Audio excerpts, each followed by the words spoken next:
सत्यनाम बोलो गुरु महाराज की जय। आज का विषय हमारा लोभ के बारे में है। लोभ विनाश का कारण बन जाता है। लोभ पाप का मूल है। लोभी मनुष्य कभी सुखी नहीं रह सकता। लोभी मनुष्य के दुश्मन अधिक होते हैं। लोभी मनुष्य पाप कर्म अधिक करता है, समाज में निंदनीय होता है और अंत में लोभी मनुष्य अल्पायु ही मर जाता है। इसलिए लोभ को छोड़ देना चाहिए और भगवान का भजन करना चाहिए। हमारे धर्मशास्त्रों में, पुराणों में लोभ के बारे में लिखा है कि दूसरों का धन हड़पने वाला, पराई स्त्री को चुराने वाला, अपना धन बढ़ाने वाला, दूसरे का हड़प कर बढ़ाने वाला, ज़मीन जायदाद को दूसरे को छीनने वाला, घूस लेने वाला, चोरी करने वाला, किसी को सामान को ज़बरदस्ती छीन लेने वाला ही लोभी कहलाता है। लोभ एक शब्द है और हिंदी में एक शब्द के कई पर्यायवाची शब्द होते हैं। जैसे लोभ को लालच, कामना, इच्छा भी कहते हैं। लोभ जो होता है काल्पनिक होता है, मिल भी सकता है, नहीं भी मिल सकता है। अधिक पाने की इच्छा को लोभ कहते हैं। जिसमें हम मेहनत न करें और पाने की इच्छा करें वो ही लोभ कहलाता है।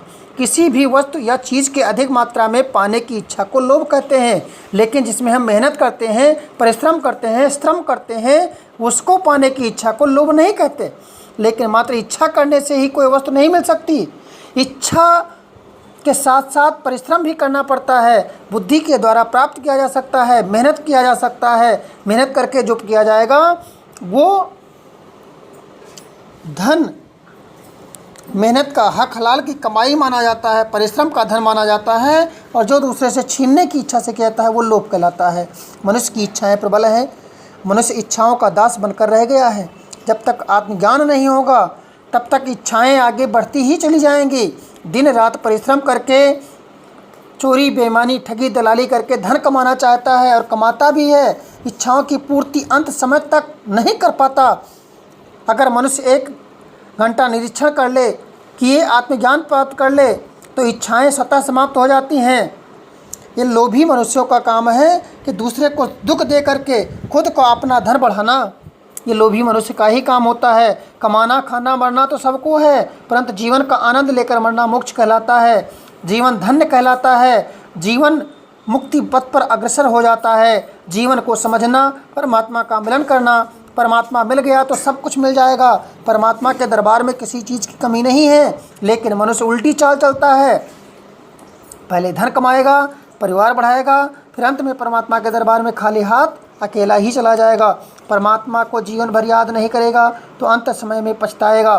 परमात्मा हमेशा साथ में है, कहीं से अलग से लाना नहीं है। वो सबका रखवाला है। वही तभी तो उसको भगवान कहा जाता है, तभी तो देव परमेश्वर कहा जाता है, तभी तो उसे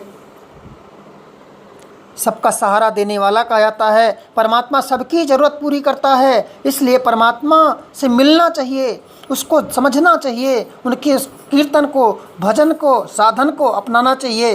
अंत में जब कोई मदद करने वाला तुम्हारा नहीं मिलेगा तब परमात्मा ही तुम्हें साथ देने वाला मिलेगा। सब कुछ खत्म हो जाएगा लेकिन परमात्मा तुम्हारा साथ तब भी नहीं छोड़ेगा। इसीलिए हमारे साहब ने लिखा है कि है पास है भास है नहीं, लानत ये से जिंद, तुलसी यही संसार को भया मोतिया बिंद।